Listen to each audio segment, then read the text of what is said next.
Direto da redação. Mas 2 pacientes eles apresentam remissão em casos de HIV. Eles são infectados pelo vírus HIV e os exames comprovam que há 1 ano esse vírus não é detectado nesses pacientes. E segundo as informações, 2 pacientes foram submetidos ao transplante de células-tronco com mutações que dificultam a ação do HIV nas células de defesa. Porque o HIV ele é um vírus que ele ataca justamente as células de defesa dos seres humanos, deixando o ser humano exposto, vulnerável às doenças. As pessoas geralmente elas não morrem em função do HIV, não é o HIV que provoca a morte. O HIV mata as células de proteção e essas células de proteção podem deixar um ser humano vulnerável a morrer, por exemplo, de uma pneumonia, de uma tuberculose, de outras doenças. E apesar desses resultados, os especialistas, eles ainda não falam em cura definitiva para o HIV. Eles são cautelosos, porque são pesquisas que estão avançando. São mais 2 casos. Um total de 13 casos foram apresentados num recente evento realizado no Rio de Janeiro, que foi a 26ª Conferência Internacional de Combate ao HIV. E foi apresentado ali um caso de 3 pacientes que também já teriam apresentado a remissão do HIV. As notícias elas são positivas, são notícias que precisam ser festejadas, mas a ciência ainda vai avançar.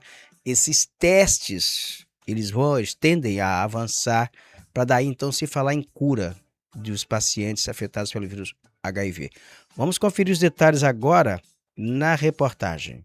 Os 2 pacientes receberam células-troncos com mutações que impedem o vírus de se conectar e comprometer células de defesa do organismo. O primeiro caso é de um paciente dos Estados Unidos, que além de HIV, sofria de leucemia. O segundo é da Alemanha, que fazia tratamento contra 2 tipos diferentes de HIV, além de hepatite B. Mesmo depois de suspenderem o tratamento com retrovirais, os 2 pacientes estão há mais de 1 ano sem detecção do vírus no organismo. Apesar da medicina já ter catalogado 13 casos como esses, ainda não dá para falar em cura total para a doença.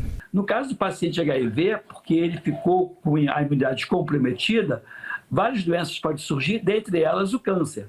E foi o que aconteceu. E aí, para tratar o câncer, se demandou um transplante de medula óssea e esse doador tinha, ainda bem, essa mutação. Pode ser que no futuro próximo a terapia genética te permita essa abordagem. Quem convive com o HIV, além da esperança de cura, busca também o acolhimento. Há 16 anos, quando recebeu o diagnóstico, o psicanalista Lucian Ambros também enfrentou o medo e a solidão. Dessa experiência nasceu o Positividades, um espaço virtual para informar, acolher e conectar pessoas que vivem com o vírus HIV. Hoje, com 60 milhões de acessos mensais a conteúdos educativos, a página oferece também terapias online. Para o Lucian, buscar informações sobre a doença é fundamental. Durante muitos anos eu sobrevivi com HIV, com medo, com aquela penumbra, com aquela culpa, com todo aquele estigma que eu tinha criado durante todos os anos que eu vivi. E com o tempo fui entendendo que para mudar as coisas eu também precisava mudar como eu via as coisas. Segundo as Nações Unidas, 41 milhões de pessoas vivem com HIV em todo o mundo. No ano passado, o número de novas infecções e mortes atingiu o menor nível global. Com 39 mil casos notificados, o Brasil foi na contramão, acendendo um alerta. A desinformação pode ser um dos fatores.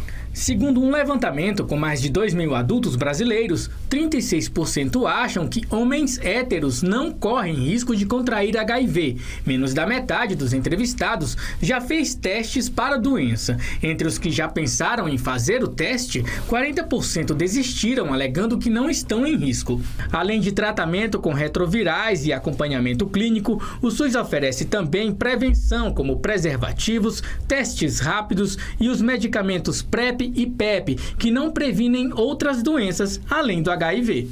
E lembrar que essa medicação, ela evita o HIV, mas não evita a hepatite B, não evita o HPV, não evita a gonorreia, não evita a sífilis, não evita uma clamídia, não evita uma série de outras infecções sexualmente transmissíveis, mas não é só a medicação. Acho que a medicação ela é útil à beça, mas atrelada aí ao uso do preservativo para diminuir as outras infecções sexualmente transmissíveis.